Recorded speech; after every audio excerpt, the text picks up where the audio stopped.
പ്രവാചകൻ മുഹമ്മദ് നബി മുസ്തഫ സ്വല്ലല്ലാഹു അലൈഹി വസല്ലമ ഫാത്തിമ റളിയല്ലാഹു അൻഹയുടെ വീട്ടിലേക്ക് ചെന്ന് പ്രവാചകന് ക്ഷീണം തോന്നിയത് കാരണം ഒരു പുതപ്പെടുത്ത് പുതപ്പിക്കാൻ അദ്ദേഹം ഫാത്തിമ റളിയല്ലാഹു അൻഹയോട് പറഞ്ഞു. ഫാത്തിമ റളിയല്ലാഹു അൻഹ അദ്ദേഹം ആവശ്യപ്പെട്ടതുപോലെ ഒരു പുതപ്പെടുത്ത് അദ്ദേഹത്തെ പുതപ്പിച്ചു.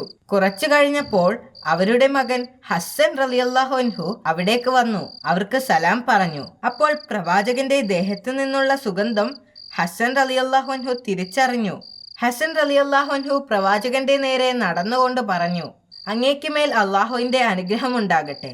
ആ പുതപ്പിനടിയിൽ അങ്ങയോടൊപ്പം കിടക്കാൻ എന്നെ കൂടി അനുവദിക്കുമോ?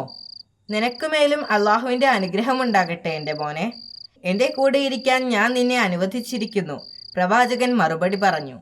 അപ്പോൾ ഹസ്സൻ റളിയല്ലാഹു അൻഹു പ്രവാചകന്റെ കൂടെ പുതപ്പിനടിയിലിരുന്നു.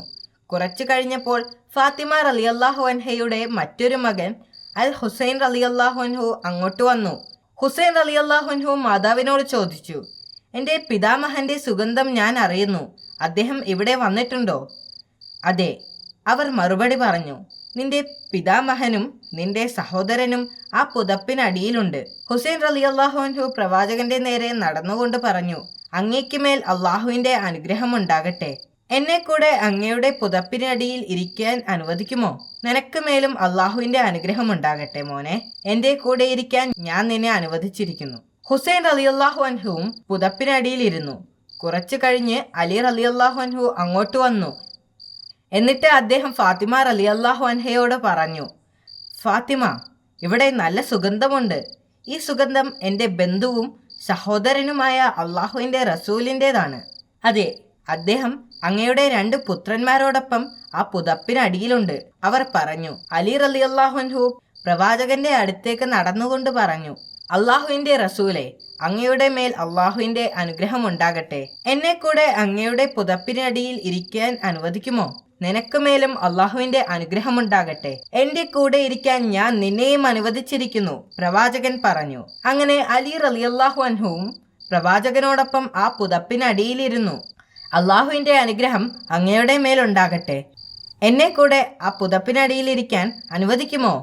ഫാത്തിമ റളിയല്ലാഹു അൻഹ ചോദിച്ചു. അള്ളാഹു നിന്നെയും അനുഗ്രഹിക്കട്ടെ എൻ്റെ മോളെ, പ്രവാചകൻ പറഞ്ഞു. അങ്ങനെ ഫാത്തിമ റളിയല്ലാഹു അൻഹയും പുതപ്പിനടിയിൽ അവരോടൊപ്പം ഇരുന്നു. എല്ലാവരും കൂടി ആ പുതപ്പിനടിയിൽ ഇരിക്കുമ്പോൾ പ്രവാചകൻ തന്റെ കൈകൾ കൊണ്ട് പുതപ്പ് പൊക്കിപ്പിടിച്ചു. എന്നിട്ട് വലത് കൈ ആകാശത്തിന് നേരെ ഉയർത്തിക്കൊണ്ട് ഇങ്ങനെ പ്രാർത്ഥിച്ചു, ഓ അള്ളാഹുവേ, ഇതെന്റെ കുടുംബമാണ്, അഹ്ലുൽ ബൈത്ത്. അവരെന്റെ മാംസവും രക്തവുമാകുന്നു. ആരെങ്കിലും അവരെ വിഷമിപ്പിച്ചാൽ അതെനിക്ക് വിഷമമാകും. അവർ എന്നിൽ നിന്നുള്ളതും ഞാൻ അവരിൽ നിന്നുള്ളതുമാണ്. അങ്ങയുടെ കാരുണ്യവും അനുഗ്രഹവും അവർക്ക് മേലും എനിക്ക് മേലും ചൊരിയണമേ. എല്ലാ തെറ്റുകളിൽ നിന്നും ഞങ്ങളെ അകറ്റി നിർത്തുകയും പരിശുദ്ധരായി കാത്തുരക്ഷിക്കുകയും ചെയ്യണമേ. അപ്പോൾ അള്ളാഹു മലക്കിനോട് പറഞ്ഞു, അവൻ ഈ പ്രപഞ്ചം മുഴുവൻ സൃഷ്ടിച്ചത് 5 പേരോടുള്ള സ്നേഹം കൊണ്ടാണ്. ആ 5 പേരാണ് ആ പുതപ്പിനടിയിൽ ഇരിക്കുന്നത്. ആ പുതപ്പിനടിയിൽ ആരാണെന്ന് മലക്ക് അള്ളാഹുവിനോട് ചോദിച്ചു. അത് എൻ്റെ പ്രിയപ്പെട്ട റസൂലും കുടുംബവുമാണെന്ന് അള്ളാഹു പറഞ്ഞു. അങ്ങനെ ജിബ്രീൽ അലൈഹിസ്സലാമിനെ ഫാത്തിമ റളിയല്ലാഹു അൻഹയുടെ വീട്ടിലേക്ക് അയച്ചു. പ്രവാചകന്റെ അനുവാദത്തോടുകൂടി മലക്കും പുതപ്പിനടിയിൽ പ്രവേശിച്ചു. മലക്ക് അള്ളാഹു പറഞ്ഞത് അവരോട് പറയുകയും അഹ്ലുൽ ബൈത്തിനെ പുകഴ്ത്തിക്കൊണ്ട് ആയത്തുൽ തഹ്തീർ പാരായണം ചെയ്യുകയും ചെയ്തു. ഹദീസെ കിസ്സ ധാരാളം നേട്ടങ്ങൾ നൽകുന്നുണ്ട്. ഒരാളുടെ പാപങ്ങൾ ക്ഷമിക്കപ്പെടും, അവന്റെ ബുദ്ധിമുട്ടുകൾ പരിഹരിക്കപ്പെടും. പ്രവാചകനെയും അലി റളിയല്ലാഹു അൻഹുവിനെയും ബന്ധിപ്പിക്കുന്ന കണ്ണിയാണ് ഫാത്തിമ ബീവി എന്ന് ഹദീസെ കിസ്സ പറയുന്നു. അവർ പരിശുദ്ധിയുടെ കേന്ദ്രമാണ്. ആഴ്ചയിൽ ഒരിക്കലെങ്കിലും ഈ ഹദീസുകൾ പാരായണം ചെയ്യേണ്ടതാണ്. ഒരു ദിവസം സമ്പന്നനായ ഒരു യഹൂദൻ തൻ്റെ മകളുടെ വിവാഹത്തിന് ഫാത്തിമ റളിയല്ലാഹു അൻഹയെ ക്ഷണിക്കാനായി പ്രവാചകന്റെ വീട്ടിലെത്തി. തൻ്റെ മകളോട് ചോദിച്ചിട്ട് അറിയിക്കാമെന്ന് പ്രവാചകൻ അവരോട് പറഞ്ഞു. അവർ ക്ഷണിക്കാൻ വന്നതിനെക്കുറിച്ച് പ്രവാചകൻ ഫാത്തിമ റളിയല്ലാഹു അൻഹയോട് പറഞ്ഞു. തൻ്റെ ഭർത്താവിൻ്റെ അനുവാദം ചോദിക്കട്ടെ എന്ന് അവർ പറഞ്ഞു. ഹസ്രത്ത് അലി റളിയല്ലാഹു അൻഹു അനുവാദം നൽകിയപ്പോൾ വിവാഹത്തിന് പോകാൻ ഫാത്തിമ റളിയല്ലാഹു അൻഹ തീരുമാനിച്ചു.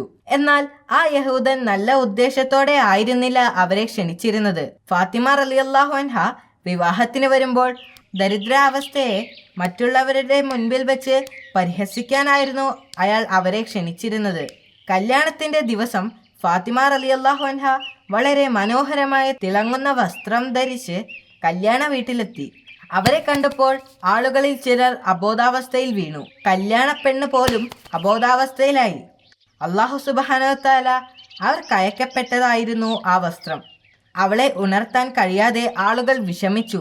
അവളുടെ മാതാവ് സഹായത്തിനായി ഫാത്തിമ ബീവിയോട് അപേക്ഷിച്ചു. ഫാത്തിമ റളിയല്ലാഹു അൻഹ 2 റക്അത്ത് നമസ്കരിച്ചുകൊണ്ട് അള്ളാഹുവിനോട് അവൾക്ക് വേണ്ടി പ്രാർത്ഥിച്ചു. അവൾ പ്രാർത്ഥിച്ചു കഴിഞ്ഞപ്പോൾ കല്യാണ പെണ്ണ് കണ്ണു തുറന്ന് ഫാത്തിമ ബീവിയെ നോക്കി. അവൾ എല്ലാവരോടുമായി പറഞ്ഞു, ഇവരുടെ ഒരാളുടെ പ്രാർത്ഥന കൊണ്ട് മാത്രമാണ് എൻ്റെ ജീവൻ തിരിച്ചു കിട്ടിയത്. എന്നിട്ട് അവൾ അഷ്ഹദു അല്ലാ ഇലാഹ ഇല്ലല്ലാഹ് അഷ്ഹദു അന്ന മുഹമ്മദ് റസൂലുള്ളാഹ് എന്ന് ഉരുവിട്ടുകൊണ്ട് ഇസ്ലാം സ്വീകരിക്കുന്നതായി പ്രഖ്യാപിച്ചു. ഈ അത്ഭുതത്തിന് സാക്ഷികളായ മറ്റു ആളുകളും ഇസ്ലാം മതം സ്വീകരിച്ചു. ഫാത്തിമ റളിയല്ലാഹു അൻഹ വളരെ ലളിതമായ ജീവിതമാണ് നയിച്ചിരുന്നത്. ലളിതമായ വേഷം ധരിക്കുകയും ലളിതമായ ഭക്ഷണം കഴിക്കുകയും ചെയ്തിരുന്നു. അവർ മണിക്കൂറുകളോളം അടുക്കളയിലും മറ്റും ജോലി ചെയ്യുന്നത് അലി റളിയല്ലാഹു അൻഹു ശ്രദ്ധിച്ചിരുന്നു. എന്നാൽ അവർ ഒരിക്കൽ പോലും അദ്ദേഹത്തോട് പരാതി പറഞ്ഞിരുന്നില്ല. അവർ ഇതുവരെ ഒന്നും അദ്ദേഹത്തോട് ആവശ്യപ്പെട്ടിട്ടില്ലായിരുന്നു. ഒരു ദിവസം ഫാത്തിമ ബീവി സുഖമില്ലാതെ കട്ടിലിൽ കിടക്കുകയായിരുന്നു. അലി റളിയല്ലാഹു അൻഹു അവരുടെ അടുത്തേക്ക് ചെന്ന് എന്തെങ്കിലും ആവശ്യമുണ്ടോ എന്ന് ചോദിച്ചു. പക്ഷേ അവർ ആദ്യമൊന്നും പറഞ്ഞില്ല. അദ്ദേഹം വീണ്ടും ചോദിച്ചപ്പോൾ ഒരു മാതള നാരങ്ങ കഴിക്കാൻ ആഗ്രഹമുണ്ടെന്ന് അവർ പറഞ്ഞു. ഇത് കേട്ടപ്പോൾ അലി റളിയല്ലാഹു അൻഹുവിന് സന്തോഷമായി. ഒടുവിൽ തൻ്റെ ഭാര്യ തന്നോട് ഒരു കാര്യം ആവശ്യപ്പെട്ടിരിക്കുന്നു. അദ്ദേഹം കടയിൽ പോയി മാതള നാരങ്ങ ആവശ്യപ്പെട്ടു. എന്നാൽ ആ കടയിൽ മാതള നാരങ്ങ സ്റ്റോക്കില്ലായിരുന്നു. ആ സീസണിൽ മാതളം ഉണ്ടാകില്ലെന്ന് കടക്കാരൻ പറഞ്ഞു. അദ്ദേഹം ധാരാളം കടകൾ കയറിയിറങ്ങി. നിരാശയായിരുന്നു ഫലം.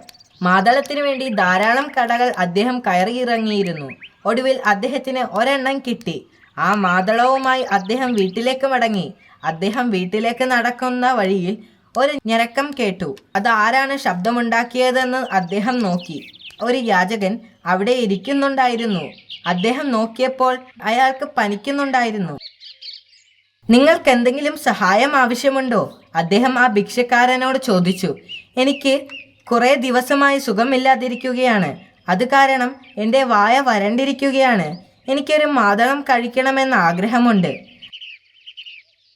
അലി റളിയല്ലാഹു അൻഹു അമ്പരന്നു. അദ്ദേഹത്തിന് എപ്പോഴും മറ്റുള്ളവരെ സഹായിക്കുന്നത് ഇഷ്ടമായിരുന്നു. ഭിക്ഷക്കാരൻ ചോദിച്ചത് എളുപ്പത്തിൽ നൽകാൻ അദ്ദേഹത്തിന് കഴിയുമായിരുന്നു. എന്നാൽ അദ്ദേഹത്തിൻ്റെ ഭാര്യ ആദ്യമായിട്ടായിരുന്നു അദ്ദേഹത്തോട് ഒരാഗ്രഹം പറഞ്ഞത്. ഞാൻ എന്തു ചെയ്യും? അദ്ദേഹം ചിന്തിച്ചു. അവസാനം അദ്ദേഹം ആ മാതളം 2 മുറിച്ച് ഒരു ഭാഗം ഭിക്ഷക്കാരന് കൊടുത്തു. അദ്ദേഹം വീട്ടിലേക്ക് നടന്നു. അദ്ദേഹം വഴിയിൽ വീണ്ടും മറ്റൊരു യാചകനെ കണ്ടു. ബാക്കി വന്ന മാതളം ആ ഭിക്ഷക്കാരനും നൽകി. അദ്ദേഹം വളരെ വിഷമത്തോടെ ഒഴിഞ്ഞ കൈയുമായി വീട്ടിലേക്ക് നടന്നു. വീട്ടിലെത്തിയപ്പോൾ അദ്ദേഹം അത്ഭുതപ്പെട്ടു. ഒരു കുട്ട നിറയെ മാതളവുമായി വീടിൻ്റെ മുന്നിൽ നിൽക്കുന്ന ഫാത്തിമ ബീവിയെ കണ്ടപ്പോൾ അദ്ദേഹം അത്ഭുതപ്പെട്ടു. അവർ പറഞ്ഞു, ഇപ്പോൾ വാതിലിൽ വന്ന് ആരോ തട്ടി വിളിച്ചു. ഞാൻ വാതിൽ തുറന്നപ്പോൾ ഈ കൊട്ട നിറയെ മാതളമാണ് കണ്ടത്. ഇതെനിക്ക് എത്തിച്ചു തന്നതിന് നന്ദിയുണ്ട്. ഇത് കേട്ടപ്പോൾ ആ പഴങ്ങൾ അള്ളാഹുവിങ്കിൽ നിന്നാണെന്ന സത്യം അദ്ദേഹത്തിന് മനസ്സിലായി.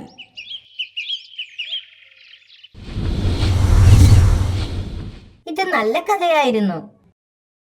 ഇത് നിനക്ക് ഇഷ്ടപ്പെട്ടതിൽ എനിക്ക് സന്തോഷമായി. ഫാത്തിമ ബീവിയെ കുറിച്ച് ഇനിയും ധാരാളം കഥകളുണ്ടോ അങ്കിൾ? ഫാത്തിമ ബീവിയുടെ രസകരങ്ങളായ ധാരാളം കഥകളുണ്ട്. അത് ഞാൻ പിന്നീട് പറയാം. ഇപ്പോഴേ എനിക്ക് പോകാൻ